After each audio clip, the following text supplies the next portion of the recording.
ഉപ്പുമാവാണ്. ആദ്യം വെളിച്ചെണ്ണ ഒഴിച്ചു.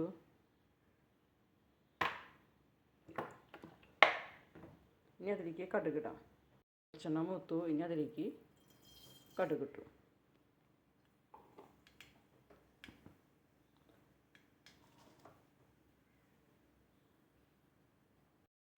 രണ്ട് മണി ഉലുവിട്ടു. ഉലുവല്ല, ഉഴുന്നും പരിപ്പിട്ടു. കടുകിട്ടു. കടുക് പൊട്ടി. ഉഴുന്നും പരിപ്പിട്ടു. ഉഴുന്നും പരിപ്പ് മൂക്കുമ്പോൾ നമുക്ക് ഇഞ്ചി പച്ചമുളക് ഇടാം. ഉഴുന്നും പരിപ്പ് മൂത്തു. ഇനി നമുക്ക് അതിലേക്ക് ഇഞ്ചി ഇട്ടു,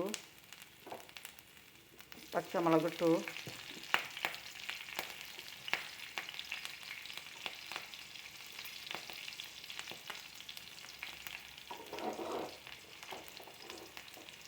അതിലേക്ക് സബോള അരിഞ്ഞതിട്ടു. ഒരു ചെറിയ സബോളയാണ് അരിഞ്ഞതിട്ടു. ഒരു ചെറിയ ക്യാരറ്റ് അരിഞ്ഞതിട്ടു. ഇനി അതൊന്ന് മൂത്ത് പച്ചമുളക്, ഇഞ്ചി, സവോള, ക്യാരറ്റ് ഒക്കെ മൂത്ത് വന്നു. ഇനി അതിലേക്ക് ഒരു ചെറിയ ഗ്ലാസ് നമുക്ക് ആവശ്യമുള്ള റവ ഇട്ടു.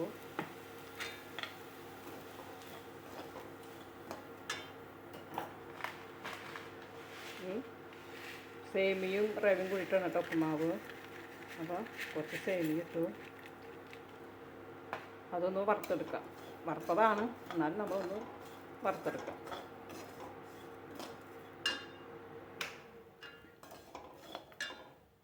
അങ്ങനെ റവയും സേമിയും വറുത്തെടുത്തു. ഇനി നമുക്ക് ചൂടുവെള്ളം ഒഴിക്കാം.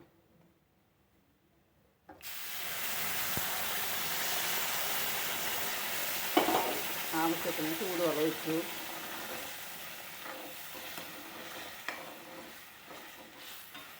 ആവശ്യത്തിന് ഉപ്പ് ചേർത്തു.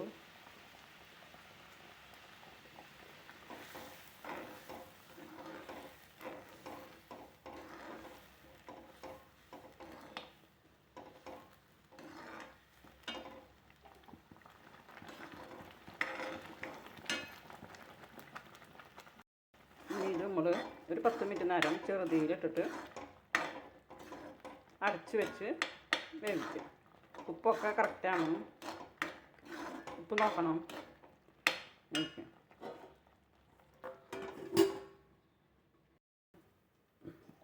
ഉപ്പുമാവ് വെന്തിട്ടുണ്ടോ? ഇനി നമുക്കൊന്ന് ഇളക്കി നോക്കാം, ഇളക്കിയെടുക്കാം. എന്നുവെച്ചാൽ റവയും സേമിയും കൂടിയിട്ടുള്ള ഉപ്പുമാവ് നല്ല ടേസ്റ്റാണ്. എൻ്റെ മക്കൾക്ക് ഇഷ്ടമാണ്, എനിക്കും ഇഷ്ടമാണ് കേട്ടോ.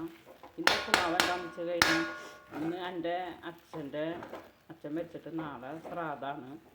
അപ്പോൾ ഞങ്ങൾക്ക് ഒന്ന് ഒരിക്കലാണ്. അതുകൊണ്ടാണ് രാവിലെ ഉപ്പുമാവ് ഉണ്ടാക്കാമെന്ന് വിചാരിച്ചത്. അങ്ങനെ നമ്മളെ ഉപ്പുമാവ് റെഡി ആയിട്ടുണ്ട്.